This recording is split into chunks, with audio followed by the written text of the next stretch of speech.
রাজা আমাদিকে দন্তভঙ্গ হইল, আমাদের দাঁত সব ভেঙে গেল, মস্তকের মণি খসিয়া পড়িতেছে, তাহার গাত্র তাপে আমাদিকে দংশন করছে, তাদের দংশন করার দাঁত টাত খসে পড়ে যাচ্ছে, মস্তক ঝলসে যাচ্ছে, এইরকম তেজ তার শরীরে, কিছুই করতে পারছে না।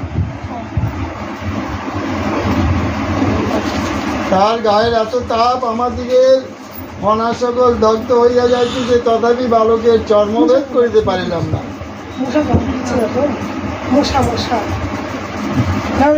হিরণ্যকশিপু স্বর্গগণকে ভগ্ন দম দেখিয়া, সর্পগণকে ভগ্ন মানে দেখলো যে সবার দাঁত মুখ ভেঙে গেছে, কেউ তাকে কিছুই করতে পারেনি। ক্রোধে অধীর হইলেন এবং প্রমত্ত মাতঙ্গগণকে কহিলেন, তোমরা বিশাল দন্তাঘাতে এই দুষ্ট বালককে নিপাত করো। হস্তিগণকে ডেকে বললো, তোমরা ওই দাঁতের দ্বারা একে বধ করো। তখন হস্তিগণ দন্তের দ্বারা বালককে ভূতলে নিক্ষেপ করিয়া সহস্র সহস্র দন্তি একত্র হইয়া প্রহার করিতে লাগিল। দানব কুলচূড়ামণি প্রহ্লাদ নয়ন যুগল নিমিলিত করিয়া বিপদ ভঞ্জন স্মরণ করিতে করিতে লাগিলেন। হস্তিগণের দন্ত বিদীর্ণ হইয়া গেল, কেউ লাগিল না। হাজার হাজার হাসতে তাদের দাঁত সব ভেঙে চুরমার হয়ে গেল, প্রহ্লাদের শরীরে প্রবেশ করতে পারল না।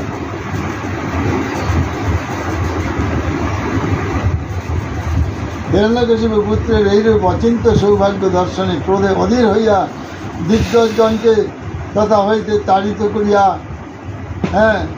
এইরূপ চিন্তা সৌভাগ্য দর্শনে ক্রোধে অধীর হয়ে গেলেন। পশুর দিগকে অগ্নি প্রজ্বলিত করিতে বলিলেন, তোমরা আগুন জ্বালাও, আজ্ঞা দিলেন, এবং পবনকে কহিলেন, তুমি অন্তরিক্ষে থাকিয়া এই অগ্নিকে প্রদীপ্ত করো, তুমি আরো অগ্নিকে প্রজ্বলিত করে দাও। পবনদেব অনিচরবর্গ আজ্ঞামাত্র পর্বতাকার কাষ্ঠরাশি চয়ন করিয়া অগ্নি প্রজ্বলিত করিল। যখন পবন প্রবাহে সেই হুতাশ ধক ধক করে বর্ধিত হইতে লাগিল, গগন স্পর্শ করিতে লাগিল, তখন সেই অগ্নির মধ্যে প্রহ্লাদকে নিক্ষেপ করিল।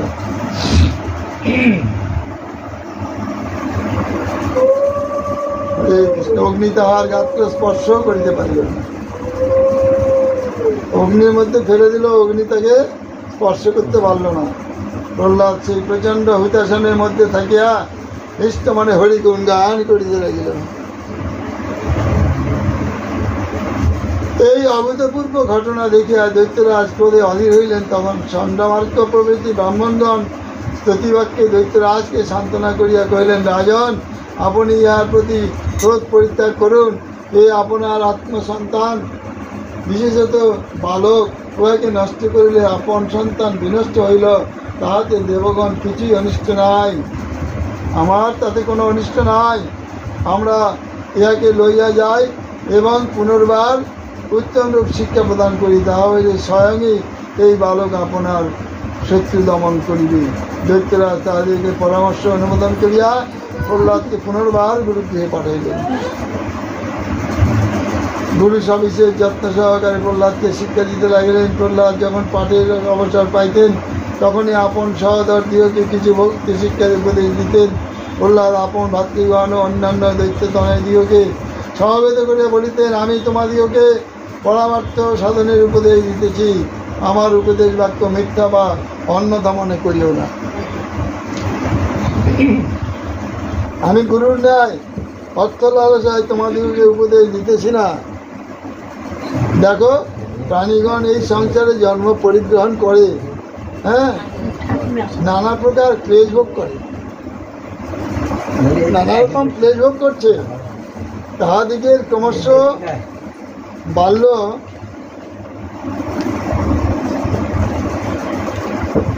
যখন জড় প্রভৃতি অবস্থা উপস্থিত হয়, পরে সকলেই কালগ্রাসে পতিত হইয়া থাকে। এইরূপ দশা বিপদ যাওয়ায় মৃত্যুকে কেহই অতিক্রম করিতে পারে না। বৈরাগ্যের আশ্রয় লইয়া সংসারকে অনিত্য অসার রূপে জানিয়া তাহাতে নিত্য সুখের অধিকারী হইতে পারে, সেইরূপ চেষ্টায় জীবে নিস্তার করে। এইমাত্র একমাত্র নারায়ণই এই সংসার পয়দে হইতে উদ্ধারের কারণ। সেই অনাদির আদি নিধন পরাৎপর পুরুষোত্তম বিষ্ণুর চরণের চিন্তন করিলেই তিনি প্রকৃত জ্ঞান প্রদান করেন। অতএব সকলে সর্বপ্রযত্নে সেই সনাতন পুরুষোত্তমের আরাধনা করো। যত দৈত্বিক বালক আসছে সবাইকে এই শিক্ষা দিচ্ছেন প্রহ্লাদ। এইক্ষণ বিষয় ভোগাদি লালসায় জ্ঞান উপার্জনে বঞ্চিত হইলে যখন বার্ধক্য উপস্থিত হইবে তখন ইন্দ্রিয়গণ অকর্মণ্য হয়ে পড়িবে। সুতরাং ধর্মোপার্জন তো হইবে না, পরন্তু অনুতাপন হলে দগ্ধ হইতে থাকিবে। কথাগুলো মিথ্যা। এই যে বয়স হয়ে গেলে আর উপার্জন করবার ক্ষমতা থাকবে না, শরীর অচল হয়ে যাবে। অতএব তোমরা এই বাল্যকাল থেকে বিষ্ণু চিন্তা করো, তাহলে তোমাদের কোনো চিন্তা থাকবে না, সেই তোমাদেরকে রক্ষা করবে।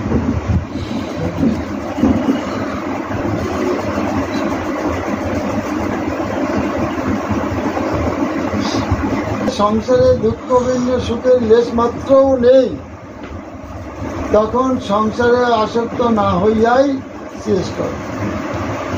সংসারে আসক্ত না হওয়াই সেও, সংসারে কোনো সুখের লেশ মাত্র নেই। বাল্যকালই জ্ঞান লাভের প্রশস্ত সময়।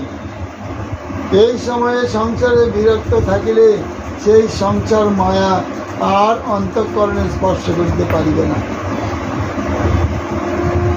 অতএব তোমরা এখন হইতে অসার সংসার মায়াতে আবদ্ধ না হইয়া শ্রীহরি চরণে শরণ লও, তিনি সংসার পাশ ছেদন করিয়া জীবের মুক্তি প্রদান করিবেন। ভাতৃগণ, তোমরা নিষ্কামী হইয়া সেই অনন্ত দেবকে আশ্রয় করো, তাহা হইলেই সেই পতিত পাবন তোমাদেরকে মুখ্য ফল প্রদান করিবেন। শান্ত প্রহ্লাদ এইভাবে তার সমবয়স্ক যারা ছিল পাশে সবাইকে এই শিক্ষা দান করছে। হরিগুণগান করতে লাগলেন। এইভাবে তাহার নয়ন যুগল হইতে আনন্দাস্পতিত হইতে লাগিল। দৈত্য শিশুরা প্রহ্লাদের দৃশ্যে কার্য দর্শন করিয়া দৈত্যরাজের নিকট প্রহ্লাদের কার্য সকল আদ্যপান্ত নিবেদন করিল।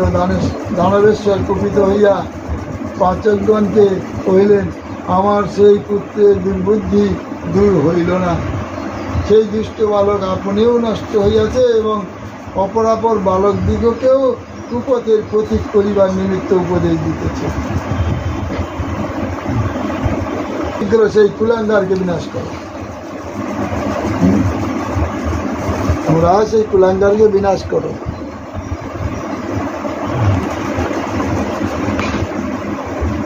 তাহলে সেই পতিত পাবন তোমাদেরকে মুক্ত ফল প্রদান করিবেন, সন্দেহ নাই। এইভাবে প্রহ্লাদ দৈত্য বালকদিগকে উপদেশ প্রদান করিয়া আপনি একাগ্র চিত্তে হরিগুণ গান করিতে লাগিল। প্রহ্লাদের কার্য সকল আদ্যপান্ত নিবেদন করিল। দানবেশ্বর কুপিত হইয়া পাচকগণকে কহিলেন, আমার সেই পুত্রের দুর্বুদ্ধি দূর হইল না। সেই দুষ্ট বালক আপনিও নষ্ট হয়েছে, অপর বালক দিগকেও নষ্ট করলো। অতএব একে তোমরা এই কুলাঙ্গারকে তোমরা বিনাশ করো। অতি গোপনে সেই দুরাত্মার যাবতীয় ভক্ষ্য বস্তুর সহিত বিষ মিশ্রিত করো।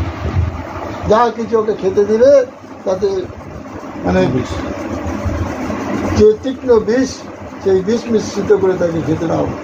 অবশ্যই প্রাণত্যাগ করিবে তুমি। শুভকাহারগণ দৈত্যেশ্বরের আজ্ঞা পাইয়া ভক্ষ্য দ্রব্যের সহিত মহাত্মা প্রহ্লাদকে বিষ প্রদান করিল।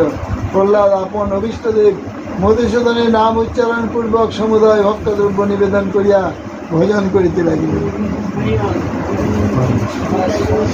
গোবিন্দের জন্য নিবেদন করে ভোজন করছেন, বিষ অমৃত হয়ে গেল। এই বিপত্তি বিনাশ মধুসূদনের নাম কীর্তন মাত্র সেই কালকূট নিস্তেজ হইয়া গেল। প্রহ্লাদ তাহা ভক্ষণ করিয়া অমৃত ভোজনের ন্যায় তৃপ্তি লাভ করিলেন এবং অবিকৃত শরীরে হরি সংকীর্তন করিতে লাগিলেন। হরে কৃষ্ণ।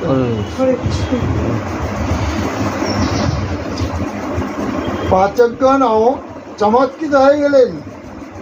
দৈত্যরাজের নিকট উপস্থিত হইয়া বলিল, আমরা আপনার পুত্রকে বিনাশ করিতে আর পারিলাম না। তাহাকে যে কালকুট দিলাম প্রদান করিয়াছিলাম, আপনার তনয় অক্ষুব্ধ চিত্তে তাহা ভক্ষণ করিয়া জীর্ণ করিয়া ফেলিয়াছে। তাকেও হজম করে দিয়েছে, কিচ্ছু হয়নি তার। সে নয়ন যুগল মুদ্রিত করিয়া আপনার শত্রুর নাম উচ্চারণপূর্বক নিবেদন করিয়া ভক্ষণ করিল, তাহাতে তাহার শরীরে কিঞ্চিৎ মাত্র বিকার লক্ষিত হইল না। আপনি যাকে শত্রু বলছেন তারও নাম উচ্চারণ করে সে ভক্ষণ করলো, তাকে নিবেদন করে দিয়ে তার কিছুমাত্র পরিবর্তন ঘটল না। হিরণ্যকশিপু শুনিয়া পুরোহিতদিগকে সম্বোধন করিয়া কহিলেন, আপনারা ইহার বিনাশের নিমিত্ত অভিচার কার্যের অনুষ্ঠান করুন। তখন ঋত্বিকগণ প্রহ্লাদকে অনেক উপদেশ দেবেন। প্রহ্লাদ পুরোহিতগণকে বাক্য শ্রবণ করিয়া বললেন, আমি কিছুতেই ভীত নই, তোমরা যা খুশি করো, আমি কাতে ভয় পাই না। পুরোহিতগণ প্রহ্লাদকে আগত ভয় দেখিয়ে তৎক্ষণাৎ তাহার বিনাশাত্মক অভিচার কার্যের অনুষ্ঠান করিলেন। তাহাতে মুক্তিমান অভিচার উৎপন্ন হইল। তখন সেই ভীষণ অভিচার প্রহ্লাদের নিকট উপস্থিত হইয়া শূল দ্বারা তার বক্ষস্থলে আঘাত করিতে লাগিল। সেই প্রদীপ্ত শূল প্রহ্লাদের হৃদয়ে প্রতিঘাত তত্ত্বমাত্র খণ্ড খণ্ড এবং শত ধাতু চূর্ণ হইয়া ভূতলে পতিত হইল। তার বক্ষে আঘাত করতেই পারল না, সেগুলো চূর্ণ বিচূর্ণ হয়ে গেল।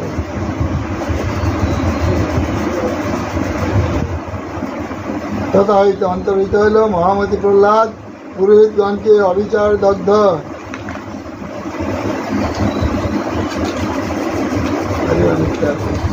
হে কৃষ্ণ, হে অনন্ত, রক্ষা করো এরূপ বলিয়া দগ্ধমান পুরোহিতগণের অভিমুখে ধাবমান হইলেন এবং জগৎপিতা জনার্দনকে সম্বোধন করিয়া কহিলেন, সর্বব্যাপীন জগৎ বন্ধ, এই ব্রাহ্মণগণকে রক্ষা করুন, ইহারা আমার নিমিত্ত বিনষ্ট হইতেছে। সুতরাং আমি ইহাদিগের বধের হেতু হইতেছি। আমি সকলকেই মিত্রভাবে দর্শন করিয়া থাকি, সকলের প্রতি আমার সমদৃষ্টি আছে, আমি কখনো কাহার অনিষ্ট চিন্তা করি না। অতএব এই অত্যাচারী অসুর জাজগণকে প্রতি আমার শত্রুভাব নাই। আমার নিমিত্ত ইহারা বিনাশ পাইবেন, আমি তাহা দেখিতে পারিব না। হে মধুসূদন, ইহারা জীবিত হন।